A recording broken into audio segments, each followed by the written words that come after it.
പ്രിയമുള്ളവരെ, നമസ്കാരം. നല്ലൊരു ശുഭദിനം ആശംസിച്ചുകൊണ്ട് ഇന്നത്തെ പ്രഭാത ചിന്തയിലേക്ക് ഏവരെയും സ്വാഗതം ചെയ്യുന്നു.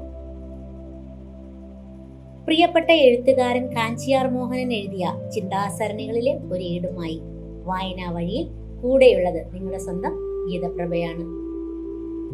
സമൂഹത്തിന്റെ കെട്ടുറപ്പിനെ, വ്യക്തിബന്ധങ്ങളുടെ പവിത്രതയെ ഒരുപോലെ ബാധിക്കുന്ന മാരകമായ ഒരു അർബുദമാണ് പരദൂഷണം. മറ്റൊരാളുടെ അസാന്നിധ്യത്തിൽ അവരെക്കുറിച്ച് മോശമായി സംസാരിക്കുകയോ തെറ്റായ വിവരങ്ങൾ പ്രചരിപ്പിക്കുകയോ ചെയ്യുന്ന ഈ പ്രവണത കേവലം ഒരു സംസാര വിഷയമല്ല, മറിച്ച് മാനുഷിക മൂല്യങ്ങളുടെ തകർച്ചയെ അടയാളപ്പെടുത്തുന്ന ഒരു സാമൂഹിക വിപത്താണ്. മറ്റൊരാളുടെ സ്വകാര്യതയെ അനാവശ്യമായി ചികഞ്ഞ് പരിശോധിക്കുകയും അതിൽ രസം കണ്ടെത്തുകയും ചെയ്യുന്നതിലൂടെ നാം നഷ്ടപ്പെടുത്തുന്നത് നമ്മുടെ തന്നെ വ്യക്തിത്വത്തിന്റെ മാന്യതയാണ്. പരദൂഷണം പറയുമ്പോൾ ഒരേ സമയം രണ്ടുപേരെയാണ് കൊല്ലുന്നത്. മനുഷ്യൻ സാമൂഹിക ജീവിയാണ്. പരസ്പര വിശ്വാസത്തിലും സ്നേഹത്തിലുമാണ് ഒരു സമൂഹത്തിന്റെ നിലനിൽപ്പ്. എന്നാൽ പരദൂഷണം ഈ വിശ്വാസത്തെ അടിവേരോടെ പിഴുതെറിയുന്നു. ഒരു വ്യക്തിയെക്കുറിച്ചുള്ള അനാവശ്യമായ ഗോസിപ്പുകൾ കാട്ടുതീ പോലെ പടരുമ്പോൾ അവിടെ തകരുന്നത് ആ വ്യക്തിയുടെ ജീവിതം മാത്രമല്ല, ആ സമൂഹത്തിന്റെ ഐക്യം കൂടിയാണ്. പരദൂഷണം പറയുന്നവർ തങ്ങളുടെ ഉള്ളിലെ അപകർഷതാബോധത്തെയാണ് ഇതിലൂടെ പുറത്തു കാട്ടുന്നത്. തങ്ങളെക്കാൾ ഉയരങ്ങളിൽ നിൽക്കുന്നവരെയോ അല്ലെങ്കിൽ തങ്ങൾക്കില്ലാത്ത കഴിവുകൾ ഉള്ളവരെയോ കണ്ട് അസൂയപ്പെടുന്നവരാണ് പലപ്പോഴും പരദൂഷണം എന്ന ആയുധം എടുക്കുന്നത്. മറ്റൊരാളുടെ തെറ്റുകൾ പെരുപ്പിച്ച് കാട്ടുമ്പോൾ തങ്ങൾ കുറച്ചുകൂടി മെച്ചപ്പെട്ടവരാണെന്ന് സ്വയം വിശ്വസിക്കാനാണ് ഈ കൂട്ടർ ശ്രമിക്കുന്നത്. പരദൂഷണം ഒരു ചങ്ങല പോലെയാണ്. അത് കേൾക്കുന്നയാൾ മറ്റൊരാളോട് പറയുമ്പോൾ ആ ചങ്ങല കൂടുതൽ കൂടുതൽ ബലപ്പെടുന്നു. അവസാനം അത് വലിയൊരു വിദ്വേഷത്തിലേക്ക് വളരുന്നു. ചെറിയൊരു വാക്ക് അല്ലെങ്കിൽ ഒരൽപ്പം വളച്ചൊടിച്ച ഒരു സംഭവം, ഇവയൊക്കെ പർവ്വതീകരിച്ചുകൊണ്ട് ഒരാളുടെ ജീവിതം തകർക്കാൻ പരദൂഷണത്തിന് നിമിഷങ്ങൾ മതിയാവും. ഇങ്ങനെ ചെയ്യുന്നതിലൂടെ നാം നമ്മെ തന്നെയാണ് പരിമിതപ്പെടുത്തുന്നത്.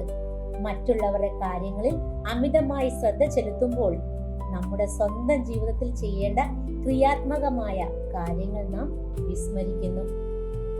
ഈ വിപത്തിൽ നിന്ന് മോചനം നേടുക എന്നത് ഓരോ വ്യക്തിയുടെയും ഉത്തരവാദിത്തമാണ്.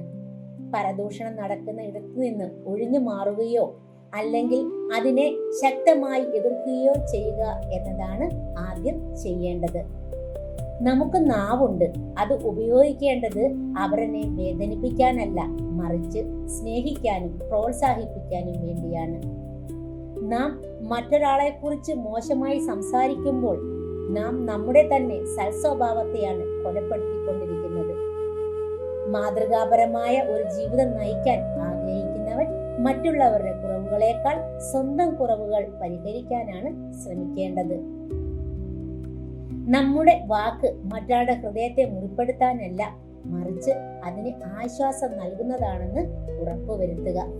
വിവേകമുള്ളവൻ സംസാരിക്കും മുൻപ് താൻ പറയുന്ന കാര്യങ്ങൾ സത്യമാണോ, അതുകൊണ്ട് മറ്റൊരാൾക്ക് ഗുണമുണ്ടോ, അതോ അനാവശ്യമാണോ എന്ന് സ്വയം ചോദിക്കും. പരദൂഷണം എന്നത് വെറും വാക്കുകളല്ല, അത് ഒരു വ്യക്തിയുടെ ആത്മവീര്യത്തെയും വിശ്വാസത്തെയും തകർക്കുന്ന വിഷമാണ്. ഈ വിപത്തിൽ നിന്ന് ഒഴിഞ്ഞു നിൽക്കുമ്പോഴാണ് അവരവരുടെ അന്തസ്സ് വർദ്ധിക്കുന്നത്. സത്യവും അഹിംസയും നിറഞ്ഞ ഒരു ജീവിതത്തിന് വേണ്ടി പരദൂഷണത്തെ പൂർണ്ണമായും നമുക്ക് ഒഴിവാക്കാം. എപ്പോഴും നമ്മുടെ സംസാരം പ്രകാശത്തെ പോലെ ആയിരിക്കണം, അല്ലാതെ ഇരുട്ടിനെ പോലെ ആകരുത്. പരദൂഷണം എന്ന ഈ വിപത്തിനെതിരെയുള്ള പോരാട്ടം തുടങ്ങേണ്ടത് സ്വന്തം നാവിൽ നിന്നും മനസ്സിൽ നിന്നുമാണ്. അതെ, ആരെക്കുറിച്ച് മോശമായി പറയാതിരിക്കുക, ആരെക്കുറിച്ച് മോശമായി കേൾക്കാതെയും ഇരിക്കുക. ആ ഒരു ശീലത്തിലൂടെ നമുക്ക് കൂടുതൽ സ്നേഹമുള്ള, പരസ്പര ബഹുമാനമുള്ള ഒരു സമൂഹത്തെ കെട്ടിപ്പടുക്കാൻ സാധിക്കും. കാരണം നന്മ നിറഞ്ഞ വാക്കുകൾക്ക് മാത്രമേ മനുഷ്യ ഹൃദയങ്ങളെ സംരക്ഷിക്കാനും വളർത്താനും സാധിക്കൂ എന്ന സന്ദേശമാണ് പ്രിയപ്പെട്ട എഴുത്തുകാരൻ കാഞ്ചിയാർ മോഹനൻ നമുക്ക് നൽകുന്നത്. എന്റെ എല്ലാ പ്രിയപ്പെട്ടവർക്കും ഒരിക്കൽ കൂടി നല്ലൊരു ശുഭദിനം ആശംസിക്കുന്നു. പുതിയൊരു പ്രഭാത ചിന്തയുമായി വീണ്ടും കാണാം. നന്ദി, നമസ്കാരം.